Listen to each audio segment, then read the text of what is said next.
Have you ever noticed that some guys seem to get in shape so easily while other guys are stuck at 30% body fat with flab in all their problem areas no matter how much they exercise? The reason is actually a lot simpler than you might think. The folks who are struggling to lose body fat are making the same handful of mistakes over and over again that's just keeping them stuck. And I know this is true because it's the same handful of mistakes that I was making before I lost 50 pounds now twice in my life and completely transformed my body. And it's the same mistakes that I've seen hundreds of people making over the last 8 years that I've been coaching people to help them lose weight too. So in this video, I'm going to show you 3 big mistakes you should avoid if your goal is to cut your body fat percentage down, and what you should do instead to get a lean and defined body more quickly than ever. And I've had a handful of folks we work with share their data with me and gave me the okay to share it here on YouTube so you can see what this looks like using real world data. To start, you need to understand how to avoid putting your body into fat storing mode. Now everyone knows you need to eat in a calorie deficit to get your body tapping into your fat cells for energy, and that's what gets you leaner and lighter over time, right? But if losing fat was that simple, then why is such a massive percentage of the population overweight or obese? And why haven't you been able to make it happen? From what I've seen over the past 8 years, it really boils down to 4 primary bad habits that cause you to overeat without even realizing it. To help you understand, let's take a look at Alan, who's lost a huge amount of fat and kept it off after years of false starts and failed attempts. Alan's doctor told him he was always borderline high blood pressure, cholesterol, prediabetes, and he had to figure this out because he was just at the end of his rope after trying so many diets and workout plans and trainers that just never worked for him. I'm taking a look at Alan's calendar here for September and October, and what we're seeing is a bit of a trend. Even though sometimes he's eating more on some days and a little bit less on other days, I'm seeing a daily focused effort on food logging. He's being intentional about how much food he eats and what kinds of foods he's eating so he can manage his calorie intake better. And that's what most folks don't understand about calorie tracking. You might have in your mind this preconceived notion that calorie tracking is all about restriction and finding out what you can and can't eat. But it's actually the opposite of that. Calorie tracking gives you the tools to be more aware of your food intake and make more conscious decisions about what foods you're eating and what amount. It's not about trying to impress the app or make it look good or perfect for your coach. It's really just about transparency. Any personal trainer and nutrition coach out there will tell you they'd way rather have the client who tracks the chocolate cake,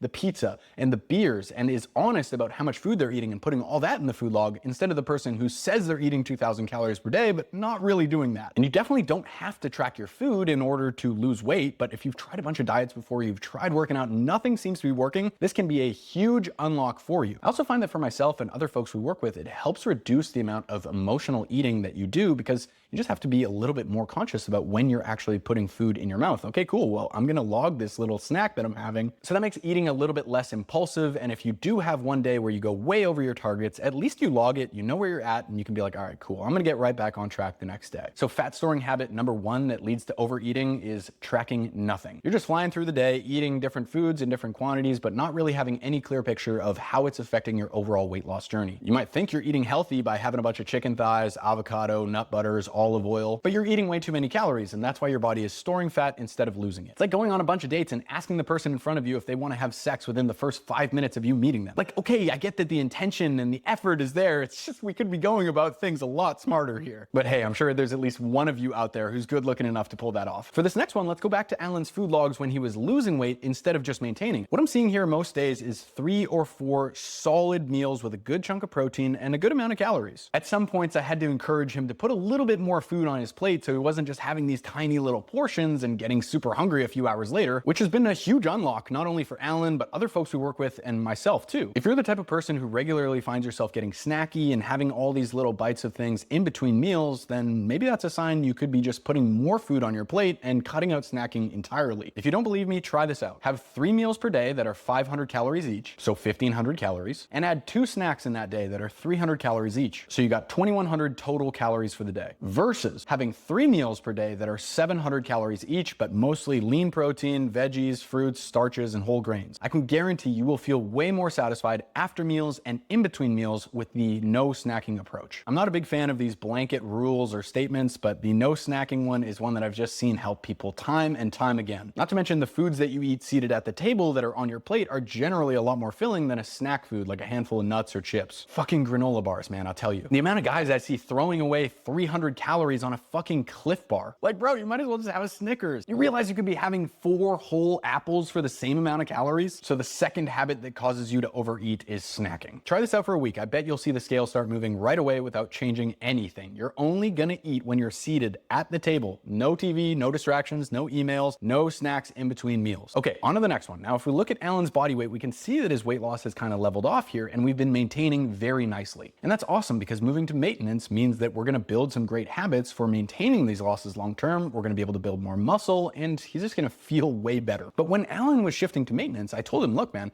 what we're gonna do when we shift to maintenance, we're gonna keep on doing exactly what you were doing when you were losing fat to help you keep this weight off. We're gonna keep tracking, we're gonna keep doing some cardio, we're gonna keep lifting, we're gonna stay moving, we're gonna keep making all these really good food choices that kept you good and full while you were dieting, except now it's gonna be way easier because you're gonna have way more calories. But you still will feel hungry at times, and that's totally okay, that's normal. In fact, I don't want you to feel stuffed all the time, it sucks. So just learning to be okay with a little bit of hunger throughout the day and feeling some cravings and not always having to indulge that and eat until you're stuffed is a massive unlock for a lot of guys. Even if you're eating 3,000 calories a day like me, I feel a little hungry sometimes in between meals. And that's fine, it's not an emergency. You're not living in frickin' Paleolithic years and you have to go kill something to get your meal, otherwise you're gonna die. There's a fucking supermarket down the road that'll deliver organic fucking blueberries to your door in 15 minutes if you wanted. So this third bad habit that's causing you to overeat is being so out of touch with your hunger and fullness cues. You're eating until you're stuffed, you're freaking out when you get hungry,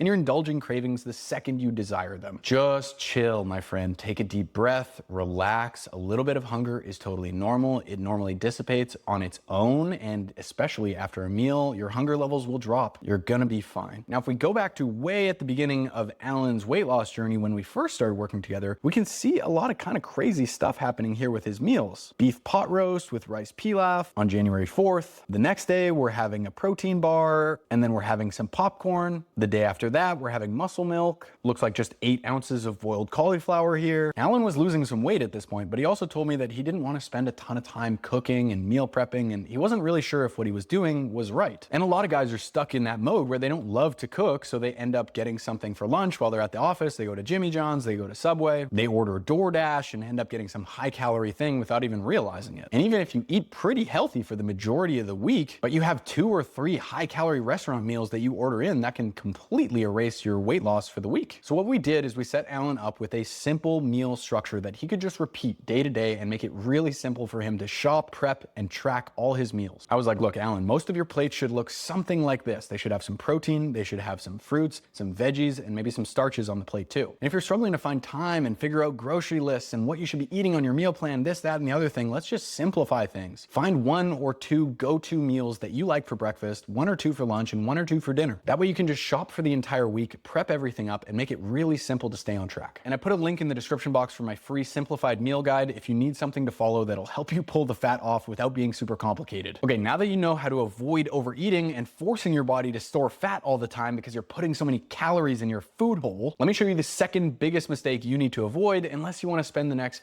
15 years losing the same 15 pounds over and over. I gotta get the whiteboard for this. Okay, this is you, and you're gonna put some energy toward getting some weight off of you. Isn't this like the symbol for male or something? I don't know, somebody let me know in the comments. Unfortunately, you only lose a couple pounds, you don't really see much progress, and so you give up right there. Some time goes by and you decide, you know what, I'm gonna give it another effort. And you go here, try a different diet, different program, different trainer, different whatever. Meh, doesn't really work. At this point, you're starting to feel a little bit demotivated because you've tried a couple things and nothing has really worked for you, so you're like, God, no matter what I try. Oh, but cool, check out this new supplement or this new workout program. I'm gonna give that some effort too. Nope, you lose a couple pounds and life gets busy and you give up. What about carnivore? What about keto? What about fasting? I'm gonna try this circuit workout. Oh, that didn't work either. Look how much energy you've spent doing all these things, but you only got this far. You didn't really go anywhere with it. Versus the guy on this side, he just tries one thing and he sticks with it long enough to really give it the effort it deserves, and he figures it out. Look how much further you go when you just focus on one thing that really matters. Put the blinders on, quit looking at all this other information and shit, and just dial into something.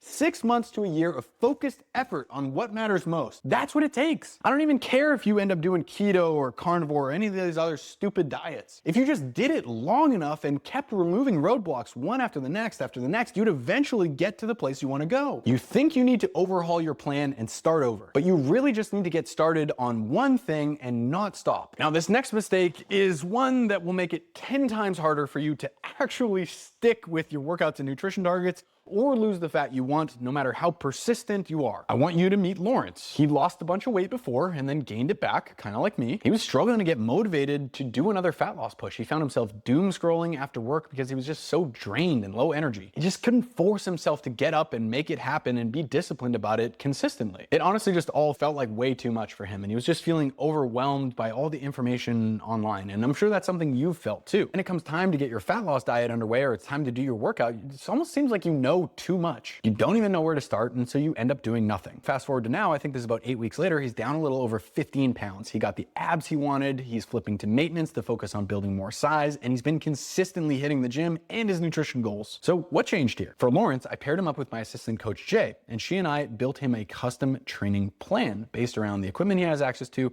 his schedule, and some injury limitations he was dealing with. So we laid out specific exercises that he should be doing, which specific days he should be doing them, how many sets and reps he should be doing, and we showed him how to pick the right weights he was using. Then we loaded it all into a custom mobile app that we use so he can literally just rock up to the gym and follow along with no guesswork. In your case, the same thing exists whether you hire me for coaching or not. I should work out tonight is very vague. Having a plan is not, because if it's 6 p.m. after work and you don't have any idea what you need to do, now there's this whole other friction and mental hurdle that you have to overcome of trying to figure out a workout plan when you're already so close to not going. On top of that, we scheduled in his workout, so it's like, all right, these days of the week at this time, you're going to the gym. Of course, it's not a big deal if something has to get shifted around, but if you can clearly plan ahead of time and put it in your calendar, you're just so much more likely to actually make your workouts happen. And same thing on the food front. I should eat healthy is so vague and it's just not actionable. It should look something more like, okay, Sundays, I'm gonna put in an online grocery order for these specific foods so I can hit these calorie and protein targets, and here's how I'm gonna keep track of it so I know I'm moving in the right direction. And honestly, no matter how good your plan is right off the bat for your calories, your workouts, whatever, you're almost always going to run into some roadblocks, some challenges and plateaus along the way.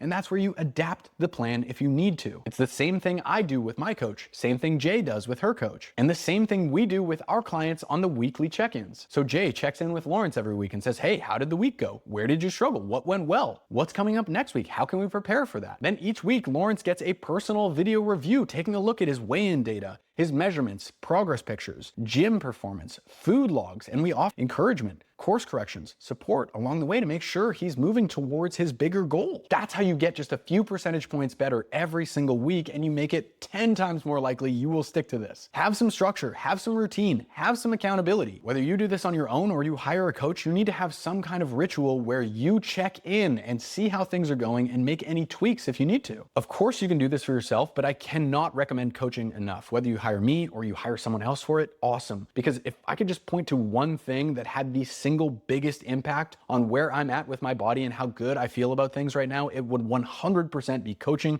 accountability, and mentorship, and having someone to actually guide me through this process. Now, if you want to lose slabs of body fat and build muscle so you can see faster visual progress by working on both sides of the equation, then watch this video next where I show you the exact step-by-step system that I've used for myself and hundreds of guys just like Lawrence over the past 8 years to help us achieve a physique that we've just never seen before.